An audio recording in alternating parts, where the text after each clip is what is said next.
बाड़मेर नगर परिषद द्वारा रिको industries area में स्टे के बावजूद भी जारी किए गए पट्टों का विवाद है कि थमने का नाम ही नहीं ले रहा। भाजपा नेत्री प्रियंका चौधरी ने फर्जी पट्टा प्रकरण को उठाते हुए विधायक मेवाराम जैन पर आरोप लगाए, तो वहीं विधायक जैन ने भी पत्रकार वार्ता आयोजित कर अपनी बात रखते हुए भाजपा नेताओं द्वारा लगाए गए आरोपों को सिरे से नकार दिया। वहीं बुधवार को एक बार फिर से भाजपा नेत्री डॉक्टर प्रियंका चौधरी ने पत्रकार वार्ता आयोजित कर नगर परिषद द्वारा करोड़ों की जमीन पर जारी किए गए पट्टों पर सवाल उठाते हुए नगर परिषद अधिकारियों और कर्मचारियों की मिली भगत और विधायक मेवाराम जैन की शह पर ये पूरा फर्जीवाड़ा होने की बात कही। इस दौरान चौधरी ने पत्रकारों के सवालों का जवाब देते हुए कई अन्य मुद्दों पर भी अपनी बात रखी। कांग्रेस का कुशासन है, जंगल राज है और भ्रष्टाचार है, और इसको लेकर भारतीय जनता पार्टी ने समय समय पर प्रदर्शन किया है, धरना दिया है, ज्ञापन दिए हैं, लेकिन सारी जानकारी होने के बावजूद नगर परिषद ने उस रिको की जो स्टे वाली ज़मीन थी उसके ऊपर पट्टे जारी कर दिए। 7 पट्टे जारी हो गए।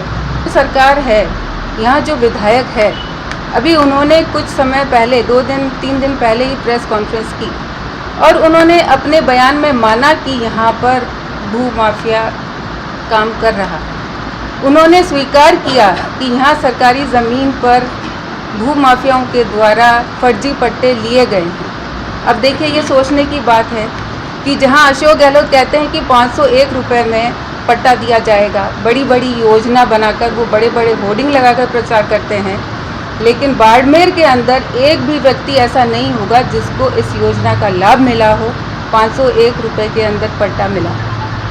अब विधायक जी से मैं प्रश्न पूछना चाहूँगी कि आप 15 साल से विधायक हैं, उससे पहले आप नगर परिषद के चेयरमैन हैं, सरकार आपकी है, मंत्री आपके हैं, बोर्ड आपका है, उसके बावजूद आप भू माफियाओं के आगे असहाय क्यों नज़र आ रहे हैं?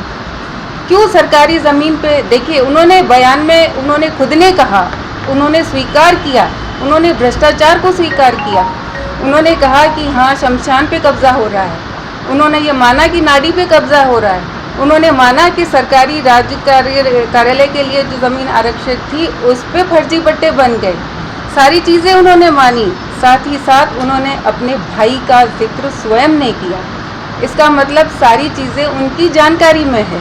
उनको पता है कि जो खसरा नंबर 1606 है उसमें 30 बीघा ज़मीन के ऊपर फर्जी पट्टे बनाए गए। जब उनकी जानकारी में ये विषय है और वो ये बयान देते हैं कि उस भाई से मेरा कोई लेना देना नहीं, 40 साल से भाई से लेना देना नहीं है, ये उनको बोलने की कहाँ ज़रूरत पड़ गई? आके विधायक खुद भ्रष्ट है, भ्रष्टाचार में लिप्त है, या फिर उनके ऊपर कोई बहुत बड़ा दबाव?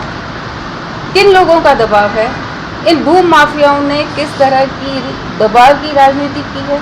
या तो विधायक ये स्वीकार कर ले कि वो खुद स्वयं भ्रष्ट है, या फिर एक ही बात है कि वो इन भू माफियाओं के दबाव के अंदर काम कर रहे हैं। इसलिए आज दिन तक न तो कोई, वो कहते हैं जब भारतीय जनता पार्टी ने समय समय पर आवाज़ उठाई तो उन्होंने एक फॉर्मेलिटी की, उन्होंने कहा हमने FIR दर्ज करा दी, लेकिन FIR दर्ज पिछले 10 साल में, 15 साल में कितनी FIR दर्ज वाकई में हुई है? शहर के मुख्यमंत्री भी वही हैं, मंत्री भी वही हैं।